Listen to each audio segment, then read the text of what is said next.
I am Huria Poshian, and I'll be moderating today's panel discussion titled Bridging the Armenian World Leadership Gap. Today's panel explores a critical question. How do we better connect leaders across Armenia and the diaspora, across generations and across sector, unified and effective global Armenian leadership? We'll discuss where the gaps come from, how they show up in practice, and most importantly, what can be done to close them. Coming together is a beginning. Keeping together is progress. Working together is success. I would like to introduce our panelists. Hovel Shnorokian. Hovel is the founder of Diaspora Arm, a non-profit organization which aims to uncover the resources of the diaspora. Hovel is a French-Armenian entrepreneur, designer, concept developer, and diaspora strategist. He was born in Beirut, Lebanon. Alek Bagdasaryan is an American-Armenian entrepreneur and community leader based in Los Angeles, specializing in business systems integration, education support, philanthropy, and community development. He was born in Tehran, Iran. Aras Khodabashtian. Aras is an Iranian-Armenian technology and product leader based in Los Angeles with background in electrical engineering and a PhD in operations and technology management. She specializes in product strategy, analytics, and growth across consulting and digital platforms. Bahan Zanoyan. Bahan is a distinguished American-Armenian whose career spans economics, national security, energy, geopolitics, literature, advocacy, and thought leadership in Armenia's political and social discourse. Thank you all for being here. We are all here because we share the same concern. I have come without pretense, to exchange ideas, to present proposals, and especially to listen to you, to enrich these ideas together and clarify how we can move forward. Yesterday someone asked me, "What is your topic? Is it helping Armenia, or discussing the situation of the diaspora?" That is why I expanded the topic to include the leadership gap in the Armenian world. For me, it is essential that the ideology of national identity truly sinks into us, no matter how different we may be in culture, customs, and background. First, I want to explain what I mean by leadership. When we speak about a leader, especially national leadership, we mean someone who has a vision and long-term goals. Not someone who only sees today's problems and worries about current issues, but someone who sees where we will be 50 years from now. And to get there, that leader must earn the trust of the people, unite different segments of the nation, and create the necessary tools and mechanisms to achieve that target. Today I will speak about 3 gaps. First, the leadership gap. Second, the structural gap, the weakness in the organization of our diaspora communities. And third, the information gap, the fact that we are not fully aware of our own potential. I will illustrate this with examples, including a successful example of leadership. I used to live in China, but I first went there in 1991. I had arrived from Hong Kong by train to visit a factory. When we left the station, a man was waiting for us with 2 old bicycles. I asked, "What's this?" My colleague said, "There are no cars here." So the 2 of us rode on those bicycles. They explained to me that the rich people had bicycles. Everyone else walked. For comparison, in 1991, Russia was a wealthy country, strong in industry, agriculture, aerospace, military power, and rich in natural resources, gold, gas, diamonds, oil, and it still has all of that.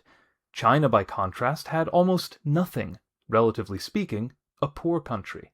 The population was largely uneducated. But look at the progress China has made over the past 10 years, economically and scientifically. Today, in the automobile industry, China competes with the West. In pharmaceuticals, China has surpassed the West in several areas.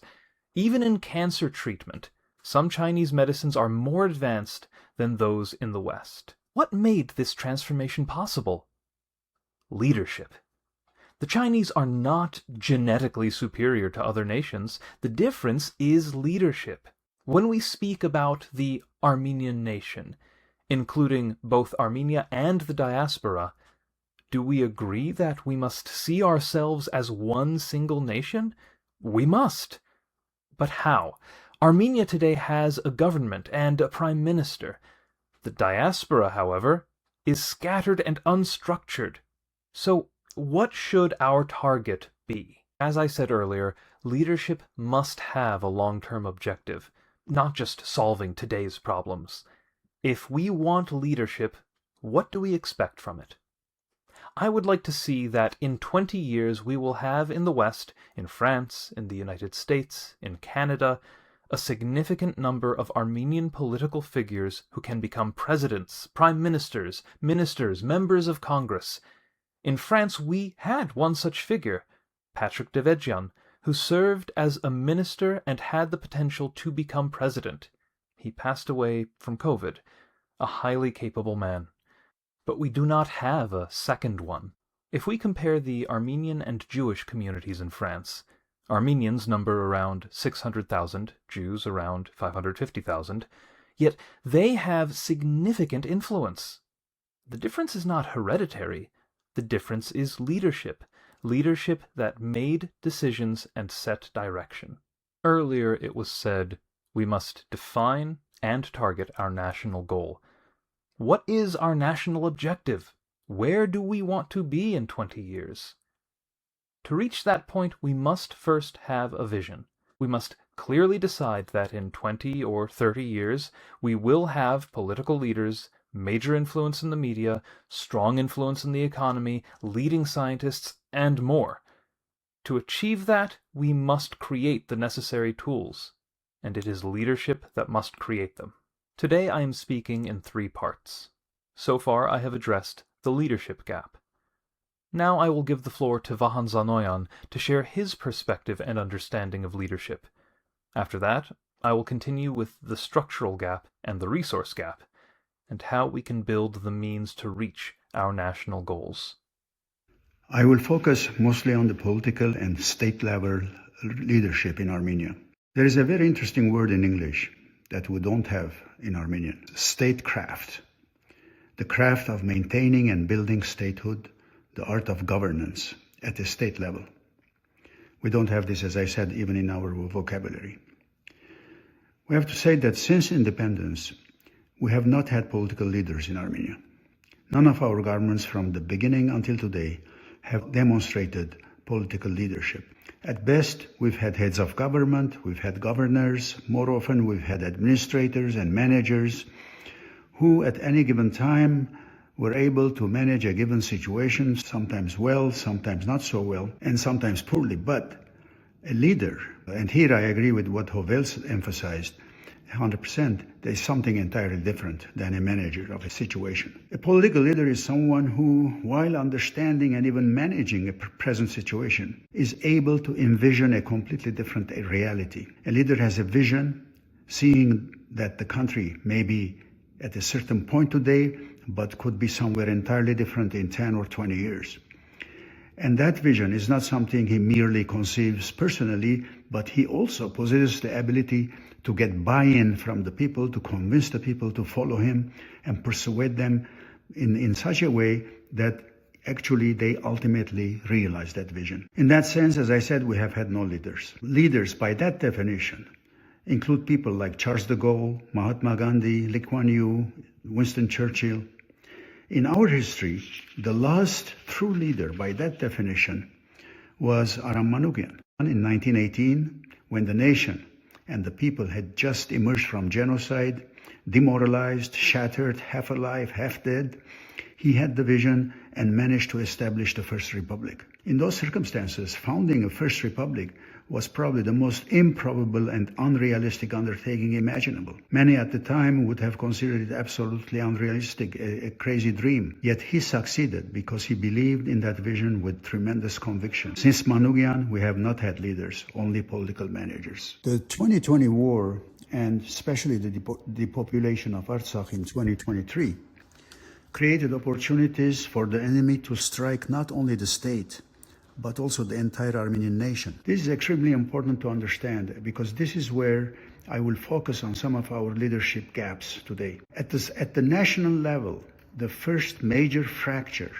opened between national interests and state interests. The so-called ideology of real Armenia formalized and institutionalized this divide. If I were to describe our national crisis today, I would largely characterize it as the separation between state interests and national interests. The Soviet Union tried to do the same thing. During the Soviet era, I remember back in the 70s and 80s, and I have heard stories from earlier decades, there was absolute unwillingness, in fact, deliberate controls not to allow the strengthening of ties between Soviet Armenia and the diaspora. The fear was that the nationalistic spirit would then be imported into the Soviet Armenia. Dividing the Armenian nation, especially weakening the bond between the diaspora and Armenia, has also been Turkey's objective for more than 100 years. Now, it's interesting that neither the Soviet Union nor Turkey succeeded. Yet today, our independent state has managed to accomplish exactly that. It is very interesting and deeply paradoxical that those vast empires failed to do what we have managed to do ourselves. In my professional life, I have interacted with governments and states from more than a dozen different countries. I have not encountered a single successful state that separates state interest from national interest to such an extent. Of course, there are some natural differences. Sometimes state interests require things that do not perfectly fit within the broader national context. That is normal and natural. But there is no successful state that completely ignores and isolates its national interests and rights. Turkey is an example. So are India, China, Ireland. If you examine them, the alignment of state and national interest has been far more successful with them than with Armenia. For example, one example I'd like to give you is that in northern Lebanon, there is a city called Tripoli. And near it, around the neighborhood of Tripoli, there are several villages where Turkmen tribes settled decades ago, some even over 100 years ago. Turkey has effectively adopted these communities, sending them financial support, protecting them, opening schools, teaching Turkish, and maintaining ties with them. If Turkey was concerned strictly and only with its narrow state interests and not with the Turkish people outside its borders, it would not be doing this. We do not have that approach. Today, our national scope is limited to the 29,743 square kilometers of the so-called real Armenia, and whatever lies beyond that border is not part of the state agenda. Let me briefly outline some key missions and responsibilities that I believe Armenian national leadership should assume. First, we must realign state and national agendas. Today, both are individually weak and separate from each other. Second, in a very coordinated way, we have to revitalize Armenian educational institutions throughout the world. This involves combining both a shared national education content at the same time with a modern competitive education content. Third, we must systematically and coordinated way create a global Armenian business network that has a role and a voice at the table of global business interests. It is worth remembering here that the world is increasingly governed by transnational interests that do not recognize geographic borders. Major corporations such as Google, Amazon, Palantir, Meta, and as well some large financial networks are transnational and exert enormous influence on global events. For a small country like Armenia, it is crucial to have a place and a voice within these transnational networks, to have organized representation in major global institutions, think tanks, and various structures so that we can also shape global political discourse. We must hold that position, especially in the think tanks, in global discussions wherever the issues concerning South Caucasus are debated. We must have that leadership in order to shape the discourse in our direction. Another essential task is not to fall behind in global technological developments and artificial intelligence, but to play an active role and leading role in them. This also does not depend on size. This is a matter of brains and dedication.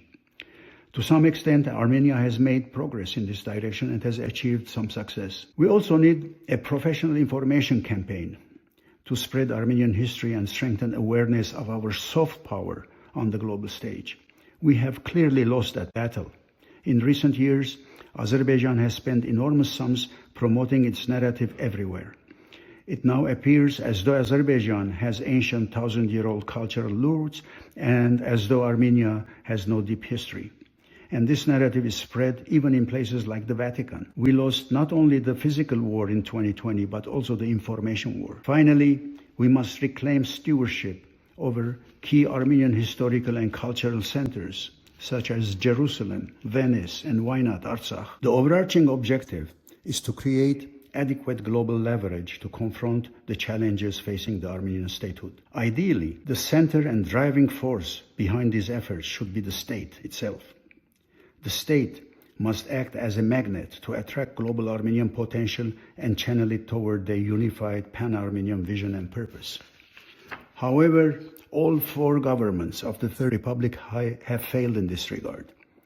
The most recent one, in particular, formally renounces even the responsibility of undertaking such a mission. But if alongside state policy we can find genuine leadership within the global Armenian reality, not mere management, but true leadership capable of bringing all these elements together, then we may once again preserve the nation and the state. After independence, we assumed that the state would safeguard the nation and national interests, but the Armenian state alone has proven incapable of safeguarding national interests. It is the nation that must reorganize itself now and first save itself, and then defend, safeguard, and sustain the state. Thank you.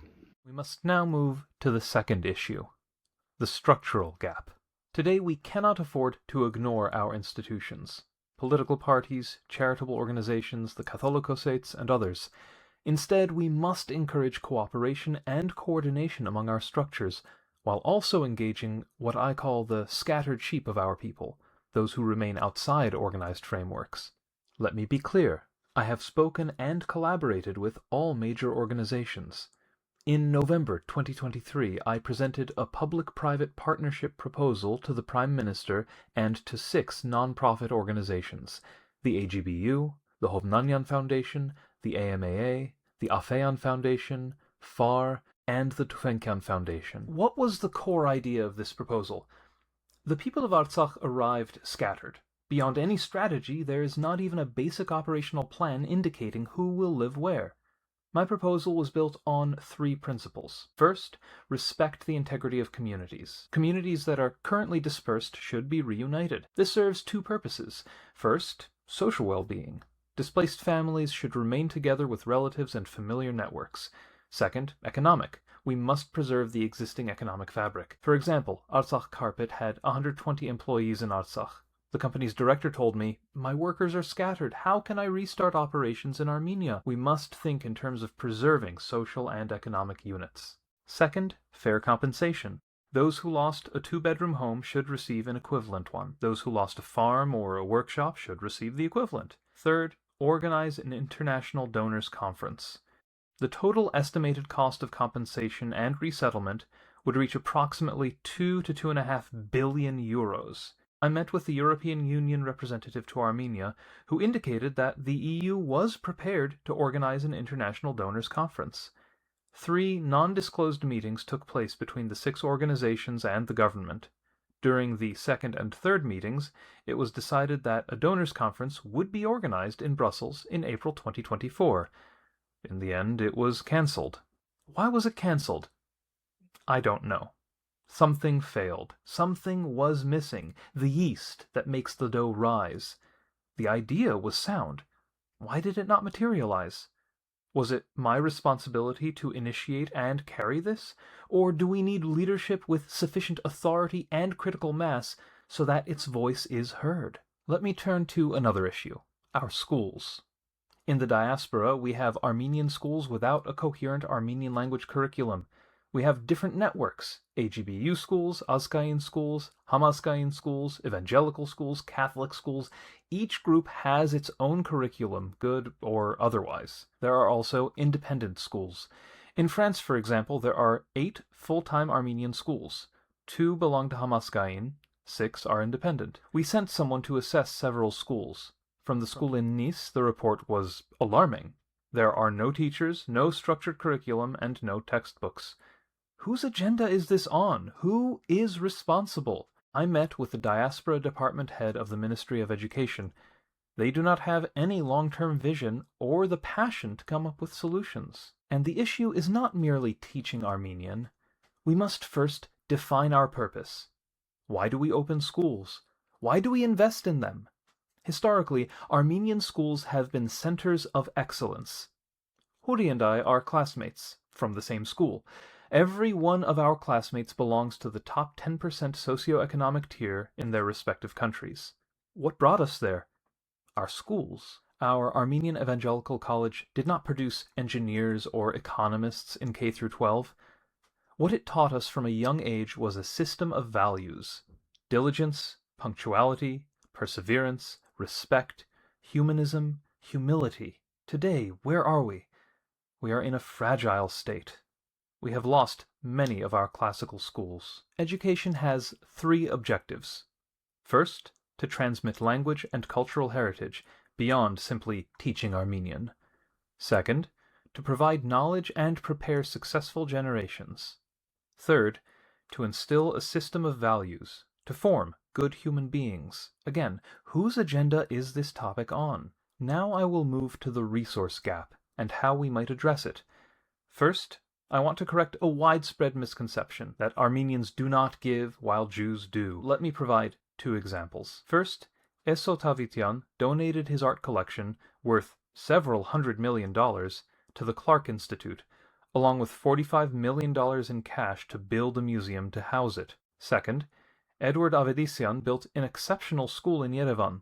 The Avedisian School donated several $1,000,000 to the American University of Armenia and gave $100 million to Boston University. $100 million! This proves Armenians do give, and they give to Armenia as well. But in the diaspora, we lack the structure and methodology for organized fundraising. Interestingly, both donors are Armenians from Massachusetts. Let me now present the Jewish organizational model, which is particularly instructive. Their structure is not centralized, but federalized. Each city has its own independent foundation dedicated exclusively to fundraising. For example, the Montreal Foundation reported their 2023 revenue as 189 million Canadian dollars. Their 2024 revenue, 220 million Canadian dollars. And their 2025 revenue, 241 million Canadian dollars.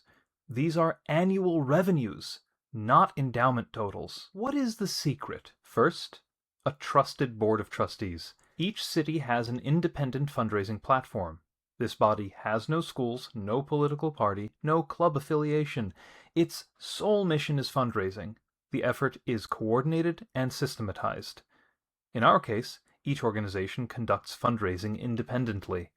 The FAST Foundation holds its gala to raise funds, then COAF, then AGBU, then Haigazian, then the All-Armenian Fund, then one Catholicosate, then the other, and so on. The second feature of the Jewish system is governance. Members elect a council. The council elects the board of directors and trustees. That council decides how funds are allocated. It is a grassroots democratic structure. For example, in Montreal in 2025, 7% is allocated to religion, 5% to arts and culture, about $12 million. $57 million went to education initiatives in one city. Interestingly, the Bay Area Foundation has no religious budget, a democratic decision by its council. Again, look at the revenue for just Montreal. It reaches $240 million.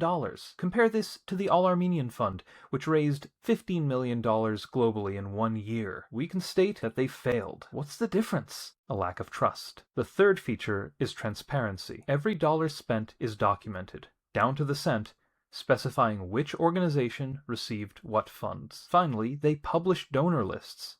Every donor is listed, from those who give $5,000 to those who give over $1 million. They have institutionalized the concept of name and fame. I have presented two proposals.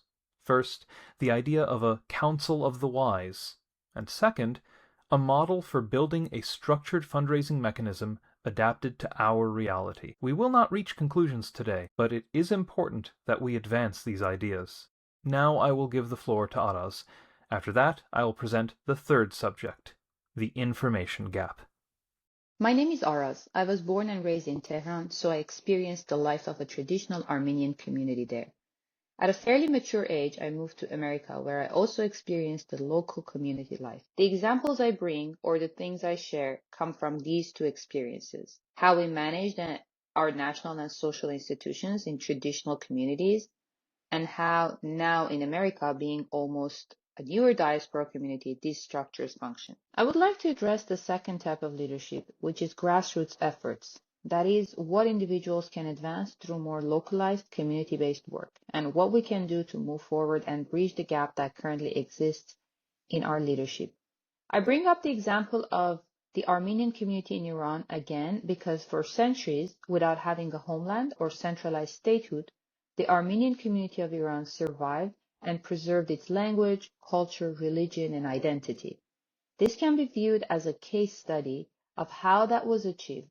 In my opinion, the main factor in that history was precisely those grassroots efforts.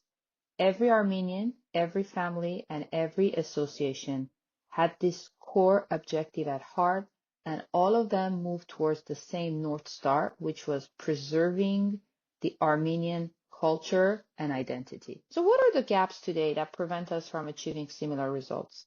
In my view, we have two major gaps. First, low participation.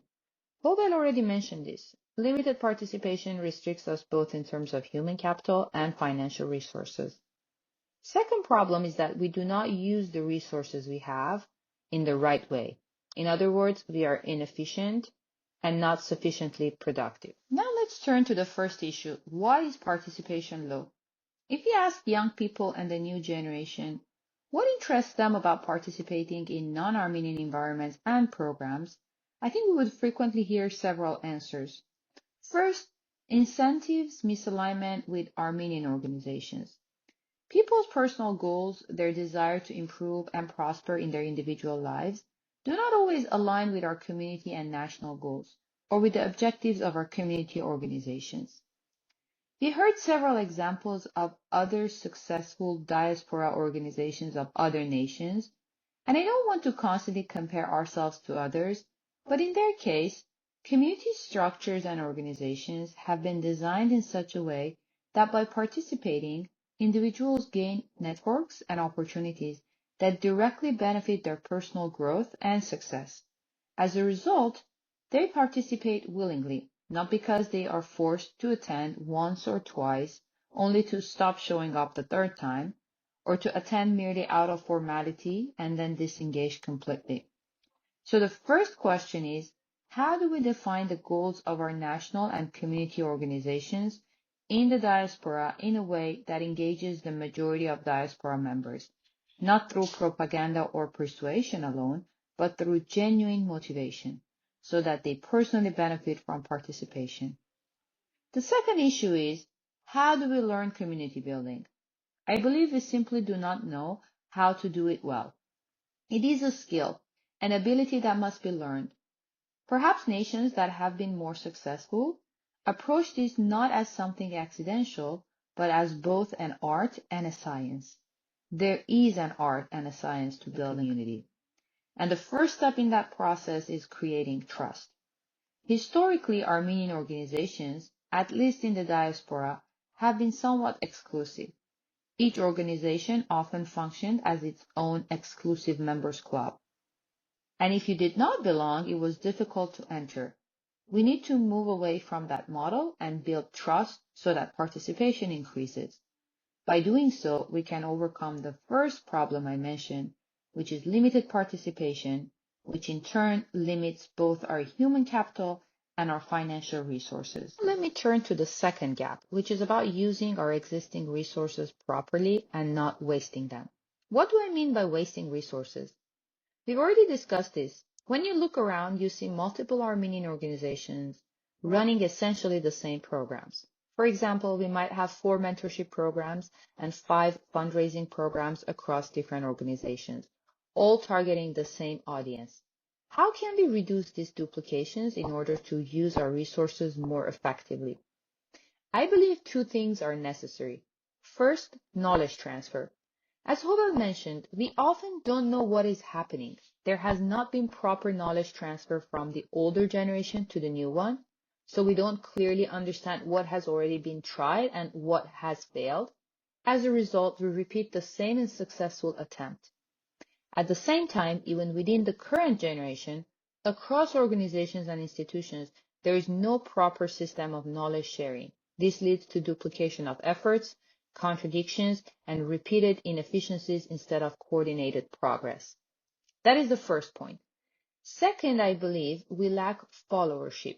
It's true that today we talk a lot about leadership, but we also need to learn followership. If every Armenian wants to be a leader, we end up with the situation we have today.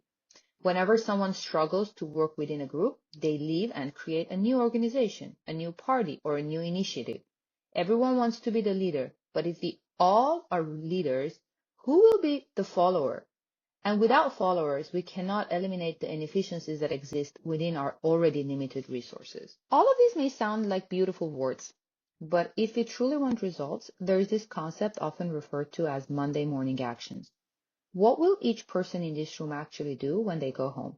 What practical outcome will today's discussion have on what we do tomorrow morning? Will we return to our previous routines, or will we change something in the way we operate? That is the real question. I would like to humbly offer one proposal based on my experience living in Los Angeles. I believe that at the very least, each of us can try to apply within our own circles.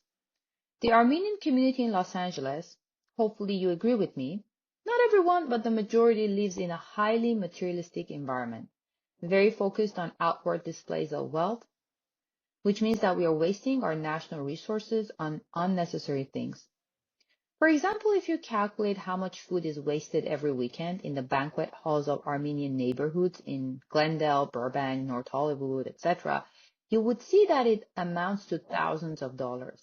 That alone represents a significant financial resource for our nation.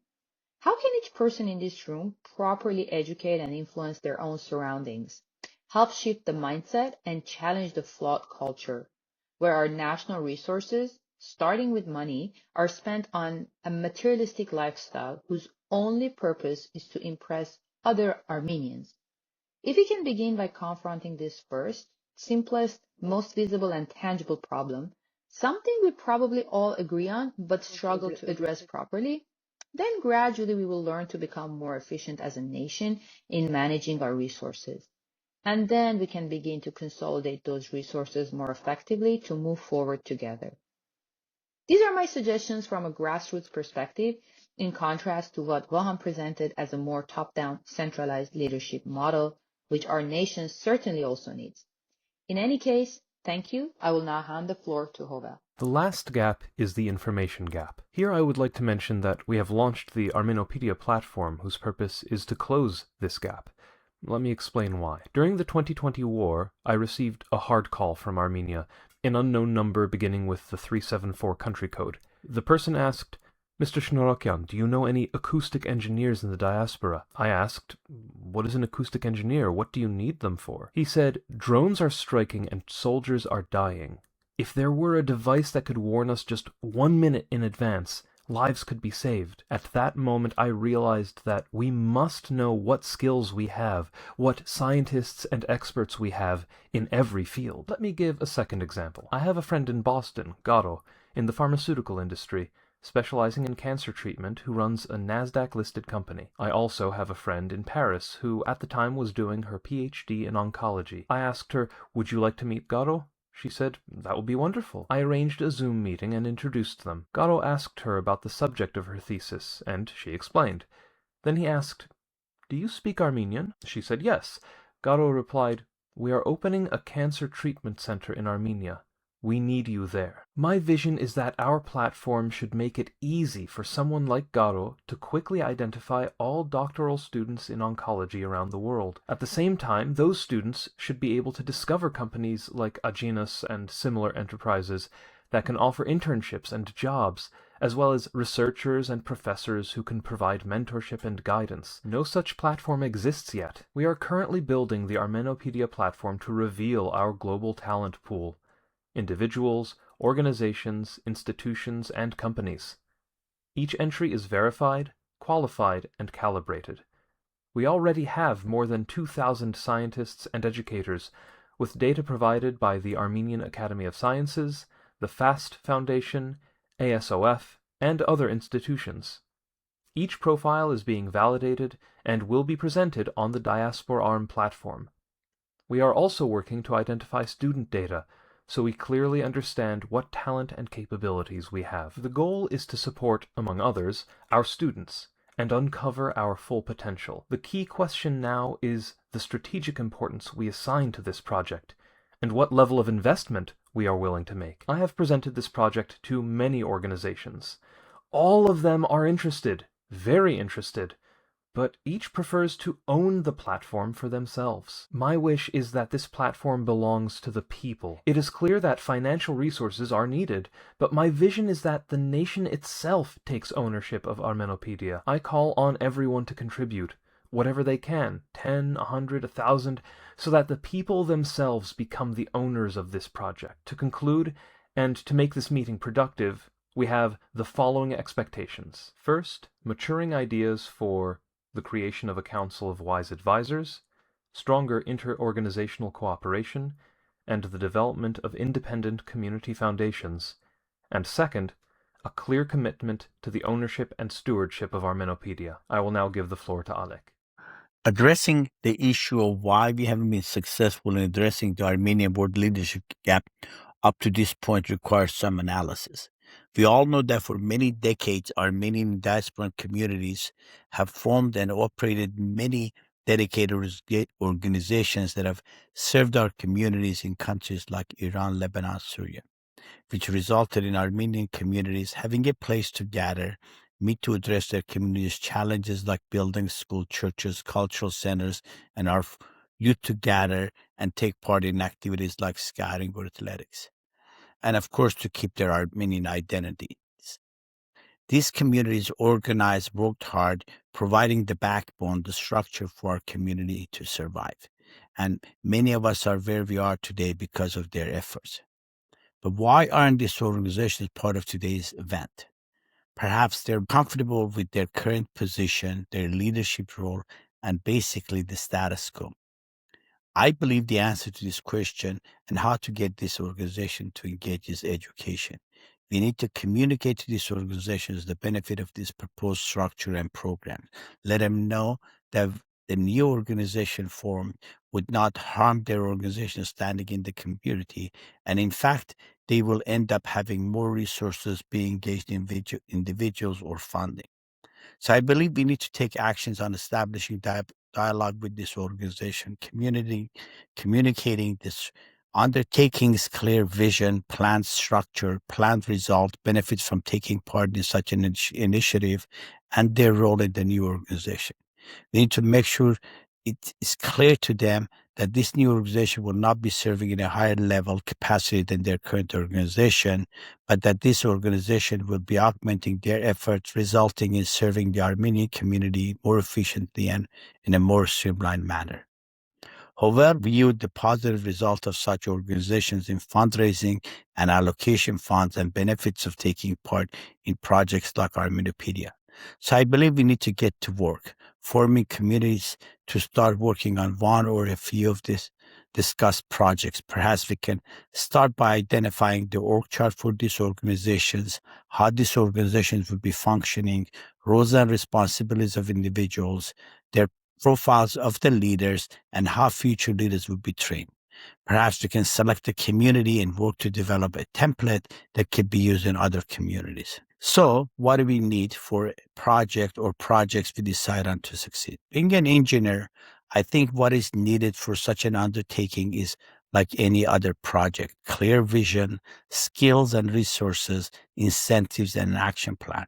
So perhaps in our meeting today, we can decide on which are or is the initial project we want to take on: Armenopedia or AI, given its importance in today's world, coming up with the means to implement AI education for every Armenian student, or it is working with Armenian Student Association.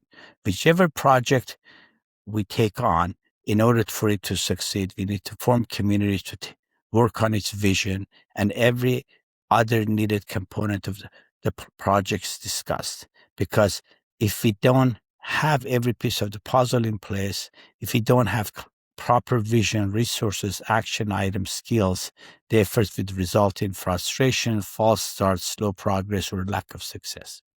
I also believe that there is a very important aspect that needs to get included in every project that we're considering.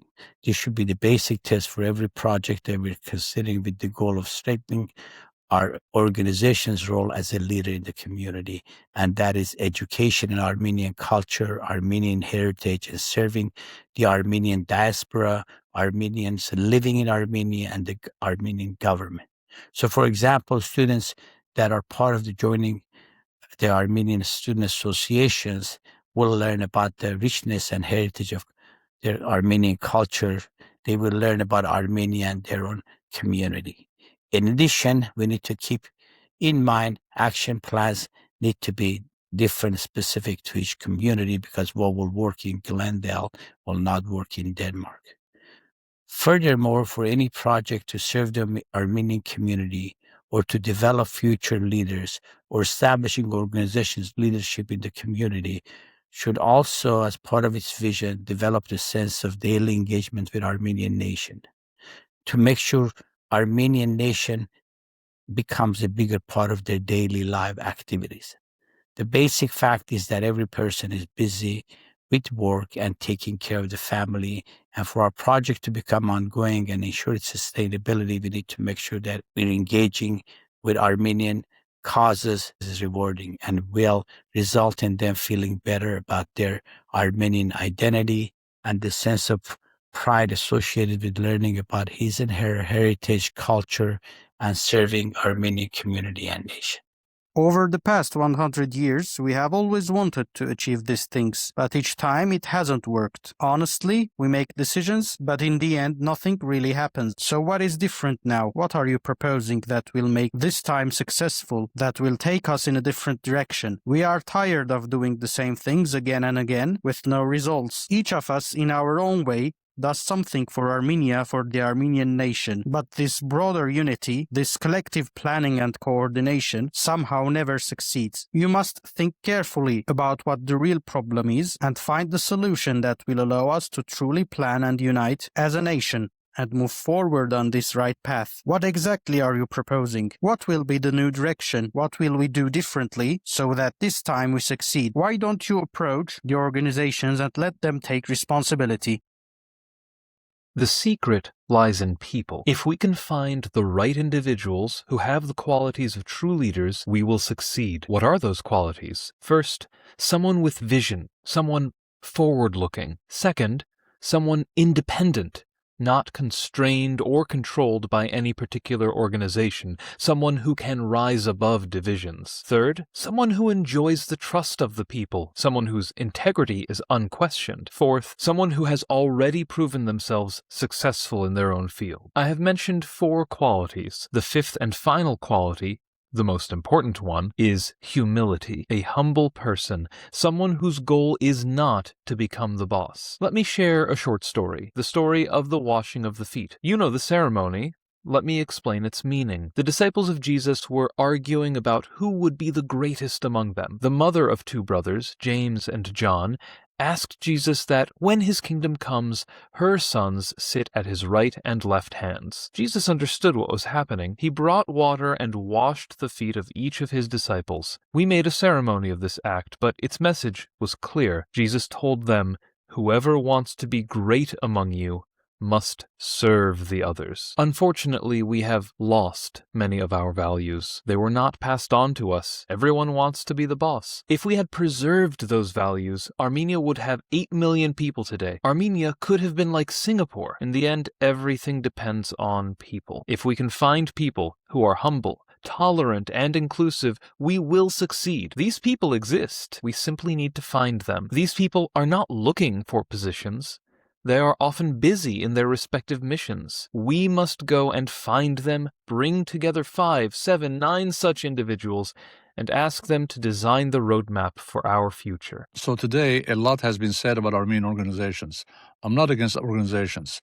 On the contrary, I recognize and appreciate the important role Armenian organizations have played in our communities for decades. But we must all realize one fact. Armenian organizations represent only about 2% of our people.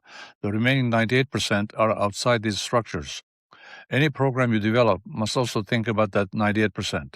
Bringing together the 2% is only the tip of the iceberg. There's a whole iceberg beneath the surface that no one has truly dealt with, no one has seriously tried to reach, and which, little by little, is melting away and getting lost through assimilation. Let us be clear. There are different, sometimes conflicting ideas. One person said we should unite the organizations. Harut said organizations represent only 2% of the people and that we must go after the 98%. I believe we must pursue both. I think it's a problem of narrative. Fundamentally, it's a problem of narrative. You mentioned, Laban mentioned the name of Armenia. We don't have, there's a saying that the smart, educated, knowledgeable people are very humble, and the know-nothings are very blowhards. So it's something that I sometimes use. And I think it's fundamental. The fundamental thing that we're talking about is the demand side. It's a supply and demand thing. I've been talking about, belonging to the Armenian nation has been very beneficial in building companies, in building, recruiting, in connecting people, what have you. So those narratives, the narrative of why is it important? I think we're talking about the how, we're talking about the examples of fundraising, but we're not putting our finger to the why. Why do we want this? Why is it that the perpetuation of the Armenian culture is important? Why? These narratives of Armenians don't work together. I have proven that wrong for 30 years. Armenians work very well together when the incentives are aligned. Mm-hmm. If the incentives are not aligned, if people don't know why belonging to this culture is important, why belonging to the Armenian High Tech Council or whatever is useful to them, then everything else we're preaching. Now, back two things. One is the narrative development, and then people that are going to spend a few years doing diaspora studies, studying our diasporas and how we're evolving, what is happening with the world, what is happening with the AI. These people need to get paid. You know what happens? There's no continuity, there's no accountability. If there's studies done that even if you get 5% of Armenians committed to Armenian causes, would be in much, much better shape than we're not. Mm-hmm. The sad part about it is how to bring those 5% together, working together, then go to it's like a pendulum. Someone that is here getting this degree involved, and then someone is in here getting a little bit more involved. That will just shift people's mindset to being more involved in Armenian causes. And I 100% agree with you that the leaders need to get paid.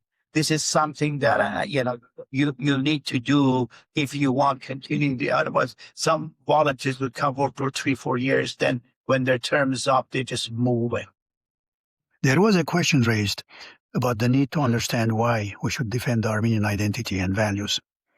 The idea behind the question was that if more people understood the why, then more people would kind of fall in line. I do not necessarily share this view. Some things in life are self-evident, including in this case the answer to that why. I have no doubt that there is a distinct Armenian identity which most Armenians can relate to and deep inside would want to protect. And here, sometimes it doesn't matter if someone knows Armenian, speaks it, has gone to school or not. That identity is felt even among people who have not been exposed to the language and history. I'm sure we know a lot of very big philanthropists who are in that category, and yet they contribute significantly to the strength of Armenia. And we should not measure Armenian identity by language or even bloodline. There are pure-blooded Armenians who couldn't care less about Armenians or the cause. And I know, on the other hand, people who are half or even quarter Armenian who are deeply attached to the Armenian identity and very much devoted to it. Let me also mention that I'm in close contact with a number of analysts born and raised in Soviet Armenia, which is a quite different environment than where I was born and raised in Lebanon. And yet we think the same way about the Armenian identity. If that identity did not exist, how could people from such different backgrounds possibly relate to it in the same way? At the end of the day, this goes back to the question of leadership that we've been discussing. If we had true Armenian national leadership, no one would question the issue of identity or why it should be defended. Thank you. So, there was a new organization formed called the 405 Educational Alliance, which I think is an example. And it's basically all of the organizations, the nonprofits in Armenia that function around education and schools and things like that. They came together and they're each a member of this organizations, such as AMAA, Teach for Armenia, IB Educational Foundation, TUMO, AGDU, AEF, and the PAS Foundation. That's one very good example of that this is possible. Yes. Per specialty, sector, or whatnot. And I think it's always like that's solved in Armenia now. It's important for that to continue. And for the problem is always with Armenians, it's ego. And that's the other issue. Like each organization comes here and they do their own galas and they all get money from the same people. And it works, but there has to be it's always easier. Like, obviously, it's very weird when it comes to the current situation with our churches, with the two Belfast coming together. I understand that, but I think it's always better if we start with the current leaders and the current organizations and we get them to buy in, is that's going to show our people that, okay, they're doing it, they're putting their differences aside, they're coming together. We can too. I think I'm a fan of this organization. I think it's going to achieve everything it's saying. I'm a very big fan of the Armenopedia, and I'll be supporting it. A few things, and I'll try to keep everything brief. My first suggestion to realizing this thing for Armenians around the nonprofit organizations is all of the nonprofits in the U.S., they have tax returns. It's public and they publish it so we know who all these people are. We need, and I'm willing to work with you on this over the next few weeks, and I think we can do it over the next few months, is a website called armeniancharities.org or something like that, that at least shows all of the organizations, what they do per specialty, whether it's education or children's empowerment or everything else that we do. And then their tax returns and any information that's public about it. And then that's a first step, I think, to getting to here, which is going to take some time. So we'll talk about that too. I'm going to have to give some background for people in the room, and I'll try to keep it brief. But it was 7 years ago, myself and my co-founder, Vaughn, we had this idea of starting an Armenian media company that was different than everything that existed. It's called Software Media. Since then, on Instagram, we have 208,000 followers. It's 85% of our audience is between the ages of 18 and 44. Total, we have around 330,000 followers plus. Our monthly reach, social media monthly reach across our accounts is over 25 million. We're followed by Armenians, non-Armenians, policymakers, members of parliament in Europe from every country, ambassadors of these countries to Armenia, people I speak to. The one thing I've seen over the last 7 years is that especially our youth and our newer generation thinks very differently than everybody else in this room about everything. And I think we need to listen to that. The reason people follow Software Media is because they get something they don't get anywhere else. And I wish every other media company copies exactly what we're doing, but they don't. Armenians are succeeding in the diaspora. We have Armenians winning Grammy Awards. Sebo Hanyan just won 2 Grammy Awards today. He has 16 Oscar nominations, the most of any movie. It's been the Titanic and everything else. We have Armenians that have their service tightened. We have hundreds of Armenians that are raising hundreds of millions of dollars in their investment rounds for startups. They're talking to each other. we have like the why. One of the reasons, like my why is before 2020, we would just assemble on April 24 at the Turkish consulate, over 100,000 people, because it was just the thing to do and nobody questioned it. And we trusted our existing organizations and doing their job, but that all kind of fell apart during the war. But the why for me and for everybody else that's young is they want to be successful. And your example and my example, I have had 98% positive experiences with Armenians, working with Armenians. I think there's so many preconceived notions we have about, oh, we don't work together, oh, we say this, like, we have to just write all of our preconceived notions down, everyone in this room tomorrow, look at it, burn the paper, and then move on.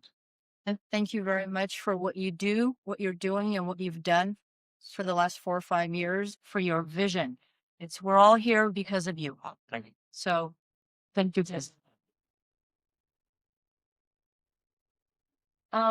Second thing is, I think every single person in this room is here because Hayden Asereng, and because we want to help somehow, we want to do something.